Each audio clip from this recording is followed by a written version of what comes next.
People who work at wedding venues. What's the most disastrous wedding you've seen? Story 1. Not disastrous, but definitely the most awkward. I bartend at the wedding venue in town. Most of the time it's simple and the people are ordinary. The last wedding of last year we worked was by far the weirdest group of people I had ever witnessed. Imagine a room full of 200 people that were probably outcasts in high school and had never been to a party before. They are all dressed to the nines, but with like canes and fedoras. And you can tell not a single one of these people can dance. At one point, there were 4 guys doing the worm. 4. And not even together. They were just in their own little group of people dancing, unaware that another 3 guys were also doing the worm. Story 2. Not disastrous, but I couldn't believe these DJs at one wedding. Bartending a wedding here in town and the DJs are setting up. The guy is wearing jeans and an Under Armour t-shirt. I'm thinking, man, it's getting close to go time. This guy needs to change. You not. He doesn't change. So the ceremony ends and the DJ starts playing background dinner music. The buffet is brought out. This dude decides he's going to go through the line first. He's the DJ? He went through 3 times total. I couldn't believe he did it, let alone did it that much, let alone did it before the bride and groom, or guests. Wait, there's more. So the dance music starts, and it sounds terrible. The mids are pumped. No highs, no lows. Like after 20 minutes, my ears felt like they were going to start bleeding because of the mix. I walked by to get more beers out of the cooler, and this dude is sitting there in a t-shirt and jeans, scratching off lottery tickets. But wait, there's more. All of the songs he played were weird remixes, as if they didn't have a license to play the real versions of those songs, or they downloaded the music and got the wrong versions. Mambo number 5 sounded like a Pitbull song. Somebody requested Usher songs, and the guy said, Gusher? Don't know who that is. You're a wedding DJ. I had to leave a little early that night, but I didn't stay till the end of the festivities. I heard from the head bartender that at 11 or the DJ stopped in mid-song and just started packing up. Didn't let the song finish, didn't say goodbye or thank the guests for coming. Those guys got paid $150 hour too. Not much for wedding DJs, but way too much for the amount of care and equipment they brought. Story 3. Once I saw the entire bridal party, bride and groom included, being forcibly removed by police officers just minutes before the reception was about to start. They got faced and insisted they were allowed to freely roam the historical, state-funded, highly protected building next door to the reception hall. Employees did all they could to quietly usher them back, but they started swinging and the cops had to be called. Story 4. Not a disaster, but I worked at an Indian wedding of 1,200 people. People showed up who weren't invited, so we didn't have enough tables. Women changed their babies' diapers on the table and left them there. We ran out of plates, buffet style, because everyone took like 3 or 4 plates for themselves. It was crazy. Story 5. I didn't work at a venue, but I did work for a dive rescue team. Wedding was on the side of the river. Father of the bride was not pleased with his new son-in-law. Fat B went for a drunken walk along the river. We found him 3 days later downstream. Pretty sure that put a damper on the wedding. Story 6. I work on the radio. Years ago, another guy I worked with used to DJ weddings on the side. I needed some cash and he wanted some time off, so I sat in for him. The bride's dad had died a few months prior. Although her parents had been divorced, she wasn't close to her stepfather. So her dad's brother was standing in for him. I got told about a half hour before she and her uncle were going to do their version of Daddy-Daughter Dance. They asked for me to come up with a song that wasn't about her dad, wasn't a love song. I couldn't think of anything. Hell, I still can't think of something else that would be appropriate. I went with a song I hadn't seen the video to, Craig Morgan's Almost Home. Apparently the video was a guy committing suicide. The groom came up to complain shortly afterwards, a little upset, as he'd seen the video. I asked him what song he'd rather me play, and he immediately cooled off. He realized I was in a tough position and didn't have a lot of options.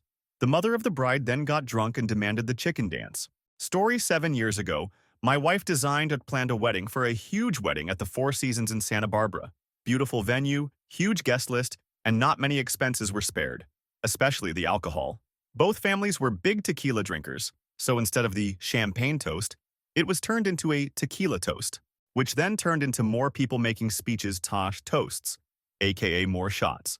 Needless to say, around an hour after the first toast, everyone was toasted. The groom starts fighting with his now brother-in-law, and then a big drunk sloppy brawl commences in the front lawn at the Four Seasons. LOL. Stick to champagne for the toasts, folks. Story 8. This was actually my wedding. The now ex-wife's family was a lot overbearing. My family is a lot racist. Best option available to us was to elope.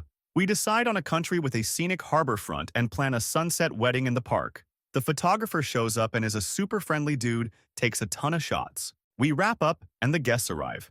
But only the guests. The officiant is a little late. Then, a lot late. No answer on her mobile.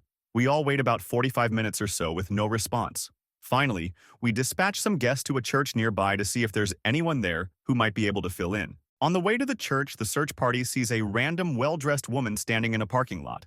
Yep, it's our officiant, with her mobile phone sitting in the car showing a dozen missed calls. Whatever. They bring her down to the waterfront to perform the ceremony. Except sunset had long passed and it's very dark. We had written our own ceremony, but there's not enough light for her to read it.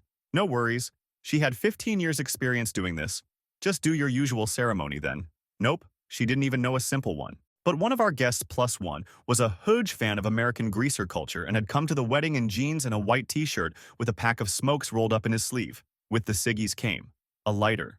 Our wedding was literally saved by the Fonz. He was promoted to the wedding party and lit up next to the officiant. Of course, holding a cigarette lighter while it's burning tends to get a bit hot. So we would have periodic breaks in the short ceremony where everyone was plunged into darkness for a few seconds while Fonz switched hands. Since we were waterfront and had an open flame, we started to attract a cloud of bugs. Sensing a free wedding buffet, the bugs attracted bats.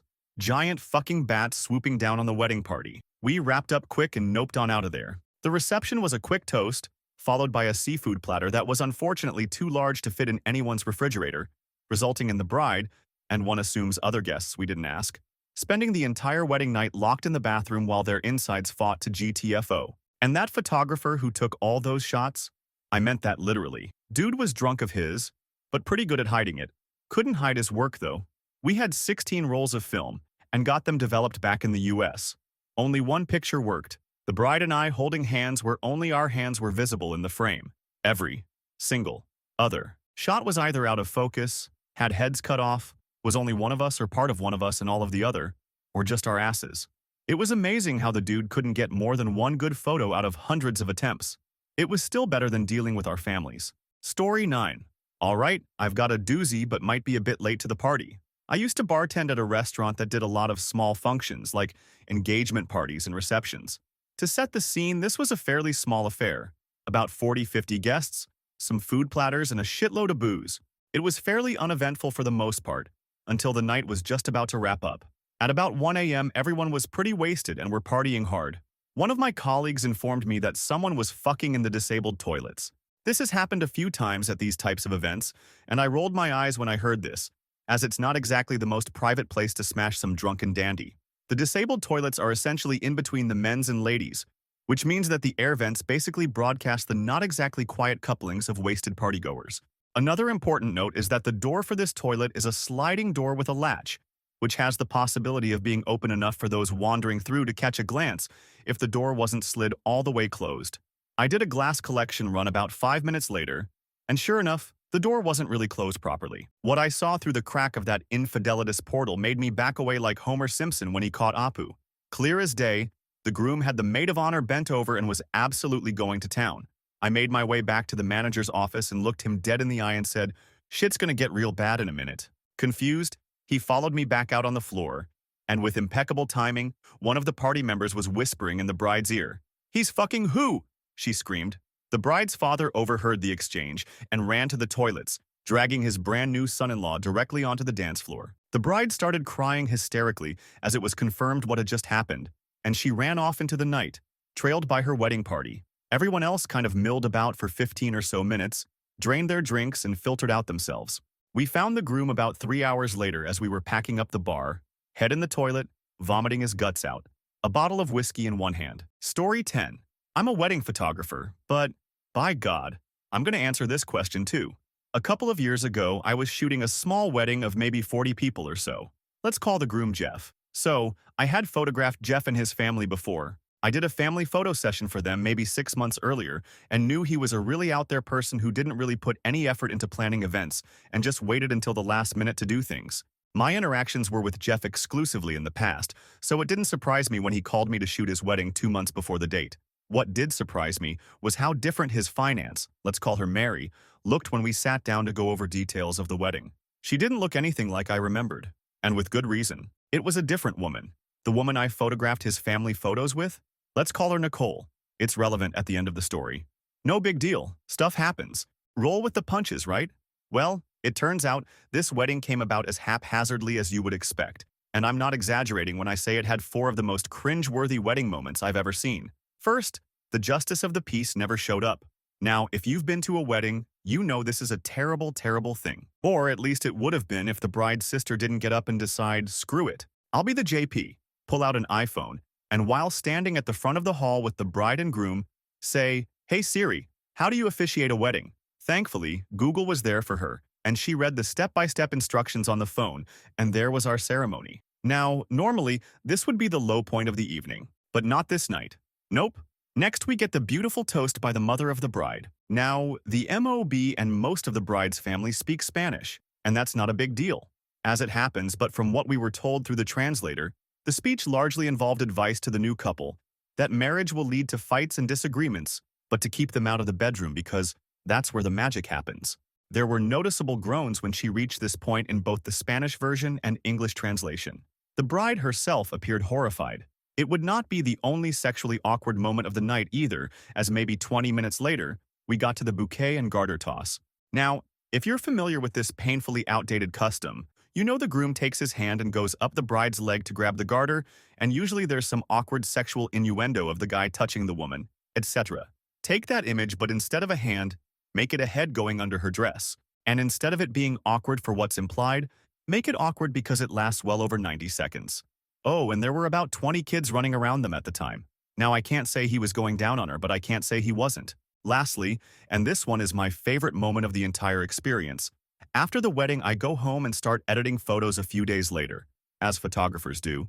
I notice when I'm editing the wedding ring photos that the inscription inside the groom's ring seems weird. I zoom in and read it, and it says something akin to Jeff and Nicole forever. Only problem again was that Jeff wasn't getting married to Nicole. He was getting married to a new woman. I call Jeff and ask him about this, and it turns out he had bought a wedding band when he and Nicole were together and got it inscribed because he figured they'd get married eventually. As he puts it, he didn't have time to get it fixed for his new wife. I had to bite my tongue to resist laughing because, at this point, it was the perfect cap to this experience for me. A guy reuses a wedding ring for his new bride and has a ceremony derailed time and time again by awful and awkward moments. It was, and still is, the most cringeworthy wedding I've ever been to. I haven't seen Jeff since I delivered the photos, but I hope he's living a happy life. And I hope he fixed that ring. Story 11. A friend of mine from university was getting married. She was early 20s, very pretty and inelegant. He was 30, high school dropout working as a carpenter. They met through their church and decided not to be alone together before marriage because of their strong religious beliefs. The groom seemed nice enough, but the bride was well-educated and wanted adventure and travel. He didn't see the point of traveling and had no appetite for change or adventure. He had rented the house next door to his parents at 18 and been there since. In my honest opinion, she was so far out of his league that they were playing different sports. Her investment banker father felt the same. Because they didn't support the union, her parents refused to help pay for the wedding, and the groom's parents refused because they were broke, and it was the bride's family's responsibility anyways. So off we go to the not going to be one of them fancy $5,000 weddings. Groom's words. The wedding was at a campground resort in the middle of nowhere. 1-hour outdoor ceremony at noon. Reception started at 5 p.m. Everyone in attendance ended up leaving the silent cocktail hour space with its 1 tray of fruit, 1 tray of veggies, and various bottles of poppin' water in favor of the bar. Each pair of parents sat in a different corner buying plates of appetizers for their friends and family. There was a bit of a ruckus when the groom's parents, who don't believe drinking is a sin, started ordering pitchers of beer. The bride's family, who do think drinking is a sin, took offense to this. I, for one, sat back at the bar, cold beer in hand, and watched the tensions and embarrassment rise. Highlights formed the dinner reception. A girl at my table was uncomfortable with the fact that they had their first kiss in front of everyone. Kissing should be reserved for in private. The buffet ran out of food. The cake was too hot and melted, collapsed in on itself. The father of the bride's speech basically amounted to, "We raised this amazing girl and kept her a virgin until tonight. Someone please make her a better offer before she leaves with this man." Half the guests left after dinner because they did not realize there was a reception. The bride and groom did not dance or interact all night. The groom's grandmother stood at the back of the dance floor, scowling and making comments about how people danced and what they were wearing. The bride and groom snuck off out the side door at 9 p.m., and the DJ told the 10 of us that were left that he would play until 10, if we wanted. Shockingly, the groom decided that he did not like married life and just walked out within 2 years. Story 12. Young white guy, maybe 20 years old, knocks up attractive Latina, marries her to do the right thing.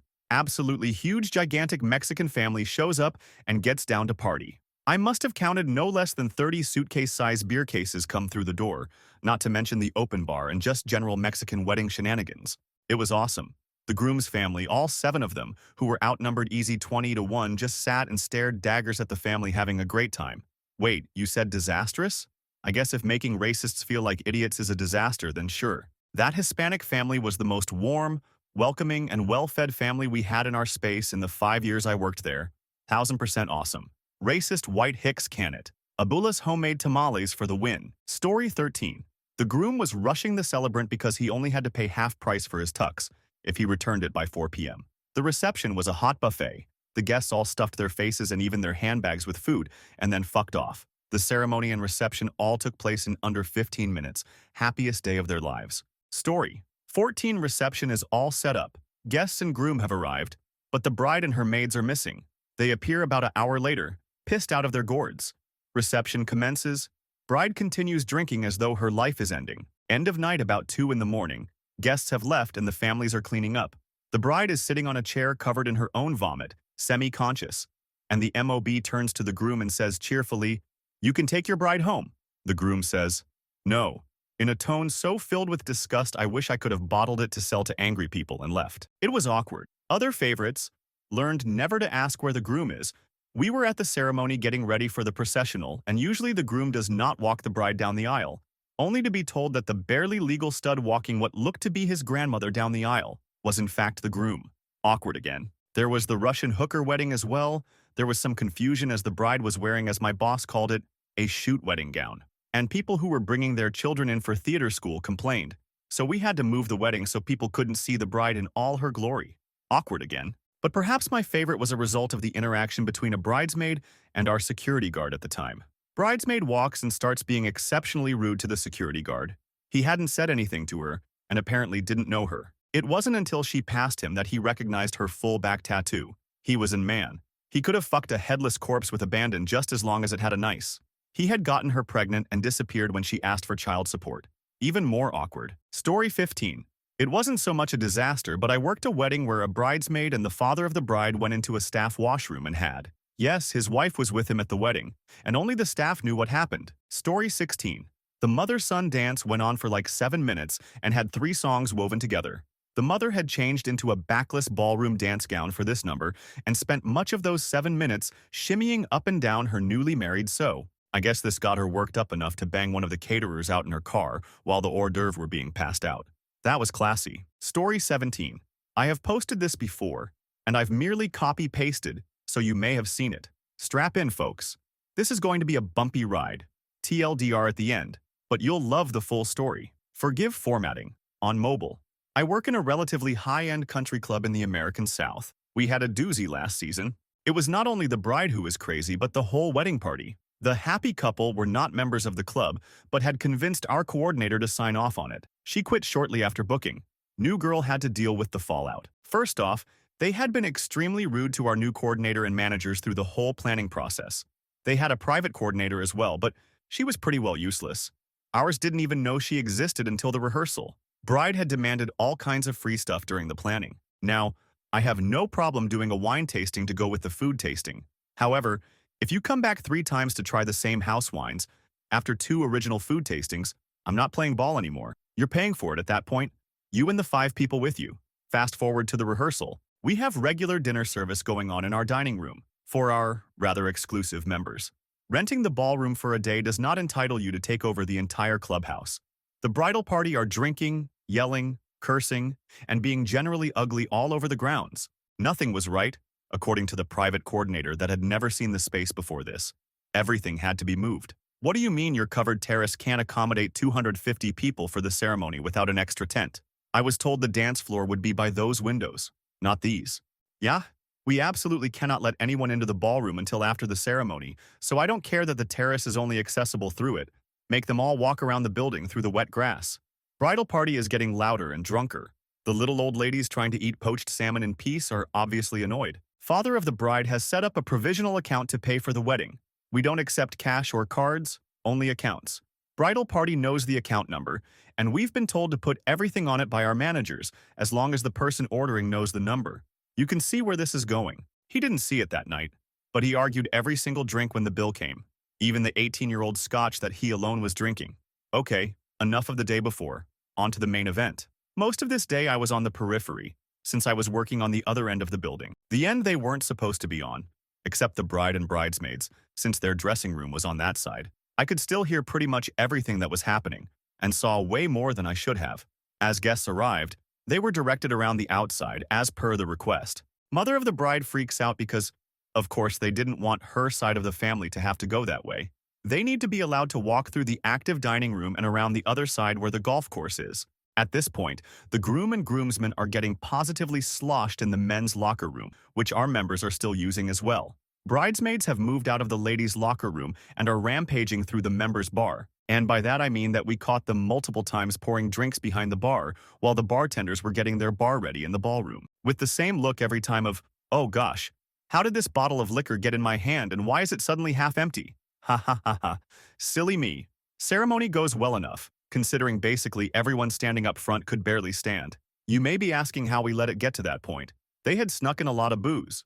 I mean, a lot. They were only having beer and wine served at the reception, so everybody and their grandmother had flasks and airline bottles and whatever they thought they could hide. Spoiler, they couldn't. Highlights of the reception, because this is already pretty long. Bride is cursing. A lot. I don't think one sentence came out of her mouth without a variant of, during hors d'oeuvres, maid of honor comes out of the locker room and informs me that it needs attention. You know, the room where only they had been for the last 3 hours because they had scared off all the members already. It shouldn't have been my job, but the attendant had gone home early due to an emergency. I figured I would take a look. I came right back out to get every manger I could find. I even cleared the coast so our chef could come look after he saw my reaction. It was, quite simply, disgusting. Small wastebasket overflowing because they had put a bunch of stuff on top of the nice big covered one and then forgot about it. Part of the overflow was a used tampon. There are separate baskets in the stalls for those. Dirty panties, about 10 empty champagne bottles, everything a normal person would put aside or throw away just wherever it had fallen. I removed the trash, with gloves on, and didn't touch one thing that was personal. I should have thrown out a lot more. About 5 hours in, bride asked the bartender what black people drink, so she can get something to give to the band. When she is told we don't serve bands alcohol due to liability, she flips out.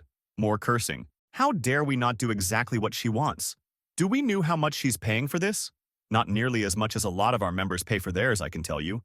She'll get all of the black people fired because, clearly, they are racist against her for not violating policy and laws about overserving. New hubby manages to somewhat calm her down eventually. By this point, all of the guests are so loud and obnoxious, and not staying on their end of things, that we call in extra security just to stand at all access points and wrangle them. Remember all that hidden alcohol?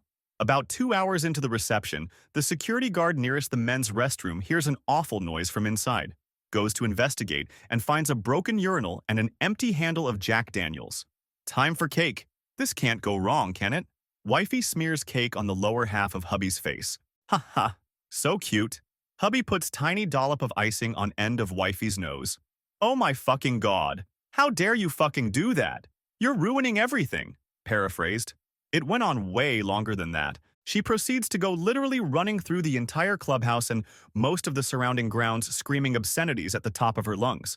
As it was a nice night, many of our members were enjoying the patio off the dining room. One member in particular had been listening to the hubbub and asked me the names of the couple. I had to laugh when I remembered that he's a prominent divorce lawyer. I, jokingly, asked if he wanted me to pass out his card. He, very seriously, said yes. Party was shut down 2 hours early. Cops were informed of potential drunk drivers leaving the property. The bridal party were staying in rental houses on club grounds, so our security escorted them back. You'd think that would be the end. But, alas, no. I did not witness the next day's meeting, but I gather it involved a lot of apologies from the groom, and a lot more angry words for everyone from the bride, plus debates about the bar bill from dear old dad, because they could not possibly have drunk 3 kegs in that sort of a time. He was right, sorry for the mistake. We should have charged for the 4th tapped keg. To be fair, they were half kegs, but within 3 hours with several cases of wine and all the contraband booze, it was kind of staggering. About a week later, we were informed of an investigation claiming one of our staff had stolen the bride's laptop. For maybe 2 weeks, we were randomly called by the local cops with updates on the case. Then she found it in the trunk of her car, where it had been the entire time because they used a club-owned laptop to play their slideshow, which she had tried to walk out with. I think that's the whole story. I probably blocked some stuff out. We think the original coordinator did this to us on purpose. She didn't leave under the best terms, and confirming the booking was one of the last things she did. TLDR. Dear God, I can't even begin to shorten this. Insanity, profanity, racism, unsanitary conditions, stolen liquor, broken urinal, false claims leading to criminal investigations, possible sabotage by a former employee, etc. This was ready cathartic to write out. Thanks for listening. Story 18. A few friends and I used to play in a wedding band on the side for extra money. During normal operating hours, this same group of friends and I were in a metalcore band. Anyway, we're hired for a shotgun wedding in a small hick town. The bridesmaids and groomsmen wore camouflage as part of their outfits. The bride's dress had light camo as well. Anywho, bride gave us a list of shitty pop country songs to cover. So, wedding is done, and we're playing the reception. One of the songs she requested was Jason Aldean's song The Best of Me, which I thought was weird, considering it's clearly a breakup song. I guess it never dawned on her that it was a breakup song when her and her father were dancing to it. She waved her arms at me to stop singing. I didn't LOL, and demanded that I play the song she wanted. I showed her the set list to prove it to her, and she proceeded to sit on the ground and scream, cry, while telling everyone her wedding was ruined because of a breakup song she picked. Not soon after, she ran behind the stage and unplugged the bass player's amp and stormed off. We played the rest of our set to a fairly receptive crowd, said our goodbyes, and went home. The next morning, she called demanding a full refund because we didn't play the music she wanted. Luckily, we signed a contract and ended up winning that argument. I'm pretty sure that was the last wedding I ever played. Story 19. My mom's brother-in-law and cousin got in a crazy fistfight. Instead of my mom showing us her dress for great memories, she can also show us cousin Mike's blood on the side of it. Story 20. Not with me, but it happened with a friend of mine who was working as the officiant's assistant at this upper-class wedding. So it was a big wedding. There were almost 300 people attending the ceremony, and when the officiant said, "Speak now or forever hold your peace," the groom said, "I have something to say to all of you." And he said that the bride and one of the best men were having an affair, and that under the chairs there was a picture proving that. He really put a picture under all the chairs, even under the musicians. It was quite a revealing picture, don't ask how he got it. In the middle of the mess, the wedding, he called off the wedding and left. Story 21. Not sure if this counts since I wasn't an employee, but the groom at the wedding. Our caterer was arrested while on his way to deliver the food to our reception. Apparently, the driver our caterer used had a warrant for his arrest, and the police pulled up next to him when he was coming to the reception hall. They obviously arrested him and seized the truck full of our delicious Mexican food, my choice of food for the wedding since my wife got to choose pretty much everything else. The owner found out while we were still at the ceremony and had to bail out the truck. He then showed up to the reception in his work t-shirt with a couple other employees he could scrounge up, and they started cooking the food at the reception hall about 45 minutes after everyone had already arrived and was seated. Thankfully, the owner was cool enough to try and make things work despite the setback, and we chose a pretty easy food to make for our wedding: tacos and enchiladas. We didn't learn until after the reception what had happened. We just thought it was a little odd the owner was there and not dressed up at all, but it was our wedding day, so we didn't care much. Story 22. Welp, I'll toss this one in. I worked a wedding as a planner's assistant when I was about 18. I did whatever I was asked, but for the most part it was final touches on setup, organizing the bridal party, cueing music and stuff. Anyway, one wedding starts off normal enough, it's huge, and being held in a university chapel, with a reception to follow outdoors next to a historic building on campus. The bride and groom each have 14 people in their bridal parties, so already wrangling everyone is an issue. The day before the wedding, we show up for rehearsal and set up what we can. It's a gorgeous June day. Everything is fine. We managed to get everyone up and down the aisle in order. All good. Day of the wedding. Horrifying thunderstorms. Before the wedding even starts, the tent that had been set up the day before flooded. Whole place turned into a mudslide. Ceremony is gorgeous. Then everyone makes their way in torrential rain to the mud-filled tent from E, where the water and mud is easily ankle-deep everywhere, sinking to calf-deep depending upon where you step. The bride's dress is absolutely ruined. Everyone is damp and covered with mud. The bride's mom looks like the matchmaker from Mulan. Somehow, the band is still there and willing to play, and the only dry place is the dance floor, so everyone is there and it's 900 degrees to go along with the torrential rain. The bride changes dresses and asserts that her cowboy boots are made for this. So the wedding goes on, everyone gets hammered, they all seem to somehow be having a good time.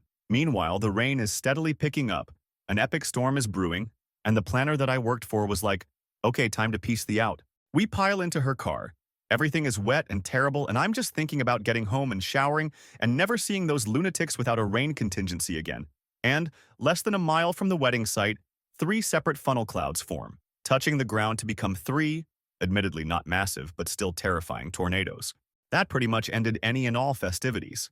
Luckily, I'm pretty sure the bride and groom were just happy to be married to each other, but holy did the weather have it the out for them. Story 23. This happened to me recently. The wedding party had a load of alcohol they have provided, and as bartenders, it was our responsibility to make sure all of this was used. So we kept replenishing bottles of wine that were empty on tables during the wedding breakfast. Everything was going fine, until one table just kept needing more bottles. And whilst on our break, during the wedding speeches, my friend comes out of the loo saying a woman had come storming in and the bathroom was literally flooding with puke. We go upstairs and there was puke everywhere. And the wedding party were just leaving the speeches and wanted to come down the stairs, so I had to clean up the sick whilst the bride was stood in front of me apologizing. And the toilets were completely flooded so nobody could use them. And it still smells of sick after 3 weeks.